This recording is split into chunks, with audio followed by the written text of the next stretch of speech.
Hello everyone, welcome to my channel learning with doctor Simpy. और आज हम इस लेक्चर में करेंगे 3 important topic of corrosion. Type of corrosion में pitting corrosion, differential aeration corrosion और वाटरलाइन कोरोजन। तो तीनों मैं आपको बहुत अच्छे से नोट्स की हेल्प से समझाऊंगी। अगर आप इस चैनल पे न्यू हैं तो इसे सब्सक्राइब कर लीजिए ताकि कोई भी बीटेक या डिप्लोमा से रिलेटेड आपको नोट्स चाहिए हो केमिस्ट्री के तो तुरंत आपको मिल जाए। तो विदाउट वेस्टिंग टाइम हम स्टार्ट करते हैं। सबसे पहले स्टार्ट करते हैं व्हाट इज पिटिक कोरोजन। तो पिटिक कोरोजन क्या होगा? पिटिक मीन्स, पीट मीन्स होता है होल, होल मीन्स गड्ढा बन जाना। तो it is the corrosion which take place at some specific point. वो टाइप का कोरोजन होता है जो किसी स्पेसिफिक पॉइंट पे बनता है, which are formed by the breakdown or cracking of protective layer on the metal surface। और वो किसके कारण बनता है? जब ब्रेक डाउन हो जाती है या क्रैक हो जाती है प्रोटेक्टिव लेयर जो मेटल सरफेस पे। तो it is a corrosion which take place at some specific point which are formed by the breakdown or cracking of protective layer on the metal surface। अब जो cracking होती है protective layer में वो 2 कारणों के कारण हो सकती है। First one is non uniform metal surface and external environment. अगर हमने जो मेटल सरफेस लिया है वही नॉन यूनिफॉर्म हो या उसके ऊपर जो लेयर फॉर्म हुई है वो नॉन यूनिफॉर्म प्रोटेक्टिव लेयर हो। अब इस पिटिक कोरोजन के मैकेनिज्म को हम अंडरस्टैंड करते हैं। तो सबसे पहले मैं इसका डायग्राम आपको दिखाना चाहूंगी। तो देखिए ये है, जैसे ये मेटल सरफेस था तो मेटल सरफेस में क्या हुआ, कुछ अनइवन स्ट्रेस पड़ गया जिसके कारण there is a formation of pit. और हम जानते हैं कि जब भी कोई अगर हम देखें तो यहाँ पर ये जो मेटल सरफेस है यहाँ पर एनवायरनमेंट से ऑक्सीजन आ रही है, यहाँ पर काफी ऑक्सीजन होगी, लेकिन जो ये पीट फॉर्म हो गया वहां ऑक्सीजन की कंसंट्रेशन कम हो जाएगी। जहां पर ऑक्सीजन की कंसंट्रेशन कम होगी वो पार्ट एक्ट करेगा एनोड और उस पर ही कोरोजन लगेगा। तो यही लिखा है, देखिए ये वाला पार्ट एक्ट करेगा as a cathode and this part will be less oxygenated which is act as a anode. So less oxygenated anode, so anode पे क्या होता है, loss of electron. So Fe change into Fe2 plus 2 electron. तो iron किस में change हो जाएगा, ferrous ion में, और इलेक्ट्रॉन रिलीज होगा। और इससे अपोजिट अगर हम ये वाला मेटल सरफेस का ये एरिया देखें तो इसमें क्या होगा, this part will act as a cathode, so there is a gain of electron. वही रिएक्शन होगी जो हमने इलेक्ट्रोकेमिकल थ्योरी ऑफ कोरोजन में वाटर ऑक्सीजन और इलेक्ट्रॉन गेन करेगा और हाइड्रोक्साइड आयन फॉर्म करेगा। और ओवरऑल रिएक्शन देखेंगे तो क्या होगा, Fe2 plus 2OH negative which is FeOH whole twice. So this is the overall reaction and this form is ferrous। और फेरस की जगह कौन सा ज्यादा स्टेबल होता है, ferric ion. So it further oxidize and it form FeOH whole thrice. तो हम ये पूरा का पूरा डिस्कस करते हैं। आई थिंक कि आपको समझ आया होगा। अगर फिर भी ऐसा लग रहा है तो आप दोबारा एक बार वीडियो देखेंगे तो अच्छे से क्लियर हो जाएगा। अब मैकेनिज्म में क्या होगा, देखो metal surface containing more impurity have lower concentration of oxygen. जहां पर इम्प्योरिटी ज्यादा होगी वहां ऑक्सीजन की कंसंट्रेशन कम होगी।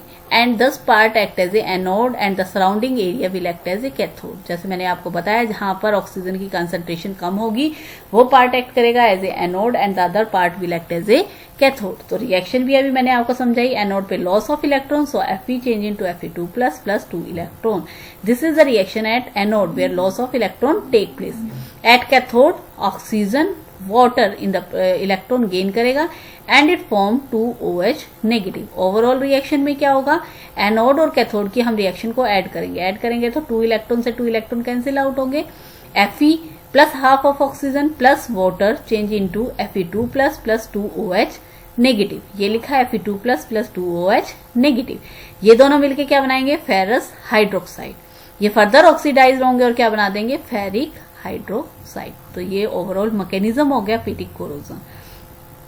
अब due to reaction corrosion of metal occur and result the formation of pit, so this type of corrosion is known as pitting corrosion. इसमें क्या हुआ, ये रिएक्शन हुई और उसमें फॉर्मेशन हो गया pit, so this reaction is known as pitting corrosion. तो इसलिए हम इसे क्या बोल रहे हैं, पिटिक कोरोजन बोल रहे हैं। अब पिटिक कोरोजन में देखो, pitting corrosion is a non uniform localize accelerated process which is result in the formation of. अब पिटिक कोरोजन क्या होगा, उस टाइप का कोरोजन होगा जिसमें फॉर्मेशन होगी पीट्स की, कैविटी की या पिन होल की in the surface of metal and the pit are form, the rate of corrosion increases to a larger extent. जैसे ही एक पीट मतलब गड्ढा फॉर्म हो जाएगा तो रेट ऑफ कोरोजन इंक्रीज हो जाएगा। So this type of corrosion is known as pitting corrosion. अब इसे हम कंट्रोल कैसे कर सकते हैं, प्रॉपर डिजाइनिंग ऑफ मेटल। अगर हम मेटल की प्रॉपर डिजाइन कर दें तो हम पिटिक कोरोजन को रोक सकते हैं। प्रॉपर पॉलिशिंग, क्योंकि ये जो मैंने बताया था नॉन यूनिफॉर्म मेटल सरफेस के कारण या नॉन यूनिफॉर्म प्रोटेक्टिव लेयर, तो इसलिए अगर हम पॉलिशिंग कर देंगे मेटल सरफेस पे तो भी हम इस कोरोजन को रोक सकते हैं। और तीसरा, हम प्योरीफाइंग द मेटल, जो मेटल हम यूज करें वो प्योरीफाई फॉर्म में होगा तो भी हम पिटिक कोरोजन को थोड़ा स्लो कर सकते हैं। तो this corrosion is known as pitting corrosion. अब जो हम अगला पढ़ेंगे वो है डिफरेंशियल एरेशन कोरोजन और concentration cell corrosion. Differential aeration नाम से इंडिकेट हो रहा है, डिफरेंशियल एरेशन जब डिफरेंट एयर की कंसंट्रेशन होगी, इसलिए हम बोल रहे हैं डिफरेंशियल एरेशन या कंसंट्रेशन सेल कोरोजन। अब जैसे मैंने आपको बताया, जहां पर कंसंट्रेशन ऑफ ऑक्सीजन की डिफरेंस होगी तो जहां पर ऑक्सीजन की कंसंट्रेशन कम होगी वो पार्ट एक्ट करेगा anode and the other part act will as a cathode. तो यही बात रिएक्शन लिखनी है।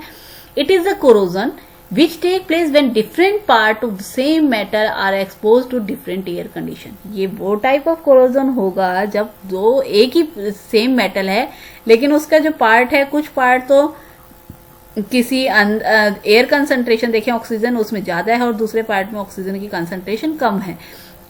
तो क्या होगा, जहां पर एक्सेस ऑफ ऑक्सीजन होगी वो पार्ट एक्ट करेगा as a cathode and the other part will act as a anode. तो यही लिखा है, देखो, it is the corrosion which take place, ये वो टाइप का कोरोजन है जो होता है when different part of the same metal are expose to different air concentration. The part having less oxygen concentration, जो पार्ट जिसमें ऑक्सीजन की कंसंट्रेशन कम होती है वो एक्ट करता है anode and the part having more oxygen concentration will act as a cathode. अब इसका एग्जांपल, जैसे हमने ये ले लिया, एक बीकर लिया, उसमें क्या हो रहा है, देखिए यहाँ पर ये जो इलेक्ट्रिक कंडक्टिंग मीडियम है उसमें एक पार्ट थोड़ा सा डिप है और अबव वाला पार्ट देखें तो वो बाहर के है। यहाँ पर जो बाहर वाला पार्ट है उसमें ऑक्सीजन की कंसंट्रेशन ज्यादा है और ये डिप है उसमें ऑक्सीजन की कंसंट्रेशन कम है। इट मीन्स जो डिप वाला पार्ट है वो एक्ट करेगा as a anode and the other part will act as a cathode. तो यही बात लिखिए, देखिए, zinc rod is partially immersed in an electrolyte. Zinc rod है उसे पार्शियली इमर्ज कर दिया हमने electrolyte and partially expose to air. कुछ तो इलेक्ट्रोलाइट के अंदर डिप कर रखा है और अदर जो है वो पार्शियली एक्सपोज टू एयर। अब जो पार्ट इलेक्ट्रोलाइट में डिप है उसमें ऑक्सीजन की कंसंट्रेशन कम है, so that this part will act as a anode and other part will act as a cathode. तो यही रिएक्शन हम लिख देंगे इसमें। Zn किस में चेंज होगा, Zn2 प्लस जिंक आयन में कन्वर्ट हो जाएगा और जो अदर पार्ट होगा वही same reaction, half of oxygen plus water electron gain करेगा और हाइड्रोक्साइड आयन फॉर्म करेगा। तो ये हमने इलेक्ट्रोलाइट जो सॉल्यूशन लिया इलेक्ट्रोलाइट का वो NaCl का सॉल्यूशन ले लिया है। अब ऑक्सीजन लेस ऑक्सीजनेटेड है तो एनोड की रिएक्शन होगी Zn2 प्लस 2 इलेक्ट्रॉन। तो ये लिख दोगे। अब इसमें क्या होगा, पोटेंशियल डिफरेंस डेवलप होगा between different area. It cause a flow current between two differential area of the same metal. अब इसमें क्या हो गया, डिफरेंट हो गया एयर कंसंट्रेशन, जिसके कारण इसमें क्या हो जाएगा, इलेक्ट्रोकेमिकल सेल फॉर्म हो जाएगी। Anodic part involve in oxidation and cathodic part reduction. Anode पे क्या होता है, loss of electron means oxidation, cathode पे gain of electron, so this reaction is known as reduction. Reaction proceed as follow, वही same reaction लिखेंगे। Anode पे Zn2 plus 2 electron और cathode पे क्या होगा, half of oxygen plus water plus 2 electron 2OH minus. तो ये रिएक्शन हम लिख। अब हम इसकी अगर ओवरऑल रिएक्शन देखें तो इसको दोनों इक्वेशन को ऐड करेंगे, ये 2 इलेक्ट्रॉन से 2 इलेक्ट्रॉन कैंसिल आउट हो जाएंगे। Zn plus half of oxygen plus water change into Zn2 plus 2OH negative. अब इन दोनों को हम क्या लिख सकते हैं, ZnOH whole twice. So this is known as corrosion of zinc. तो यही लिखा है। और this corrosion occur at anodic part, और ये कोरोजन किसके कहां पर हुआ, एनोडिक पार्ट में। अगर इसमें देखें जहां पर ऑक्सीजन की कंसंट्रेशन कम है वो पार्ट एक्ट करेगा as a anode and the other part act as a cathode. और इसलिए इसे हम कंसंट्रेशन सेल कोरोजन भी बोलते हैं। और ये जनरली होता है accumulation of dirt, scales and other contamination because cover part act as anode and involve oxidation. Okay, तो ये हो गया हमारा डिफरेंशियल एरेशन कोरोजन। अब जो नेक्स्ट है वो है water line corrosion, which is an important topic and same as that of differential aeration corrosion. तो वाटर लाइन कोरोजन क्या होगा, सो ये देखिए अब हम ये पढ़ते हैं। It is a type of differential aeration corrosion. ये भी क्या है, डिफरेंशियल एरेशन कोरोजन का टाइप है, which occurs due to partly immerse of metal in the water. जैसे वो तो क्या था, इलेक्ट्रोलाइट में डिप था। वाटर लाइन कोरोजन क्या होगा, वो कोरोजन होगा जब डिफरेंशियल एरेशन कोरोजन टाइप है, जब हम किसी को मेटल है उसको पार्टली डिप कर देते हैं in the metal. The corrosion take place just below the water line as this corrosion take place just below the water line. जैसे वाटर सपोज करो टैंक में, मैं आपको डायग्राम दिखाती हूँ। जैसे वाटर यहां तक सपोज करो फिल है, तो just below the water line यहां पर लगता है। So this corrosion is known as water line corrosion. तो ये देखिए हमने एक बड़ा सा बिग टैंक ले लिया, उस टैंक में यहां तक पानी भरा हुआ है, और जहां पर पानी है वहां पर ये अपर पार्ट देखें तो वहां पर ऑक्सीजन की कंसंट्रेशन ज्यादा है और नीचे वाले पार्ट में ऑक्सीजन की कंसंट्रेशन कम है। जहां पर ऑक्सीजन की कंसंट्रेशन कम है वो पार्ट एक्ट करेगा एज एनोड और ऊपर वाला पार्ट एक्ट करेगा एज ए कैथोड। तो यही दिखा रखा है, anodic part undergo corrosion, Fe change into Fe2 plus 2 electron, और कैथोडिक में water plus half of oxygen 2 electron 2 OH negative. ये हम बना देंगे डायग्राम। अब उसके बाद मैं आपको इसे समझाती हूँ।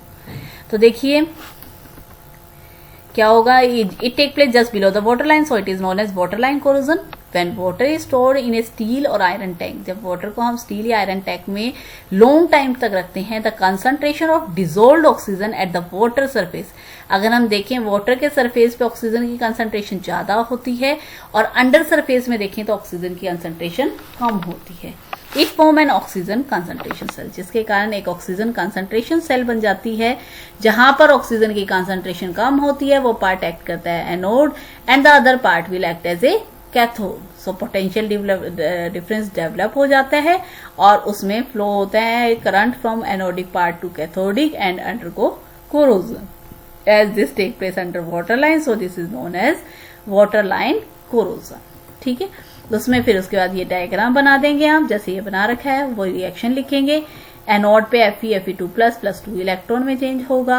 अगर कैथोड पे देखेंगे half of oxygen, water electron gain करेगा हाइड्रोक्साइड। ओवरऑल रिएक्शन में क्या होगा, सेम वैसे ही 2 इलेक्ट्रॉन से 2 इलेक्ट्रॉन कैंसिल आउट होगा। Fe plus half of oxygen plus water change into Fe2 plus 2 OH negative, और ये मिलेगा तो क्या बना देगा, फेरस हाइड्रोक्साइड। और फेरस हाइड्रोक्साइड क्या होगा, अनस्टेबल होता है, वो फर्दर ऑक्सीडाइज होगा टू फेरिक हाइड्रोक्साइड। ओके, अब जो वाटर लाइन कोरोजन होता है इंक्रीज हो जाता है by the presence of salt like chloride bromide in water. अगर पानी में इम्प्योरिटी जैसे बताया था प्रेजेंट होती है, ऐसे सोल्ट अगर प्रेजेंट होंगे क्लोराइड और ब्रोमाइड तो वाटर लाइन कोरोजन इंक्रीज हो जाता है। लेकिन अगर वाटर के अंदर carbonate ion, phosphate ion, silicate या हाइड्रोक्साइड आयन प्रेजेंट होते हैं तो ये रेट क्या हो जाता है, थोड़ा कम हो जाता है। अगर वाटर में एसिडिक इम्प्योरिटी नहीं होगी तो कोरोजन कम लगेगा। ठीक है, और in case of ships water line corrosion is accelerated by marine plant. अगर शिप में देखें जो कोरोजन लगता है वो मेरीन प्लांट्स के कारण होता है, attaching themselves to the side of the ship. उसके शिप की साइड में वो सारे के सारे प्लांट चिपक जाते हैं जिससे ऑक्सीजन की कंसंट्रेशन कम हो जाती है। तो ये आपका हुआ water line corrosion. I hope कि अच्छे से क्लियर हुआ होगा। फिर भी कोई प्रॉब्लम हो तो कमेंट सेक्शन में लिखिएगा, आई विल हेल्प यू। और मुझे बहुत खुशी होगी अगर आप ये वीडियो अच्छे से देखते हैं और आपको ये टॉपिक समझ आ जाता है। So thanks for watching and please like, share and subscribe my channel.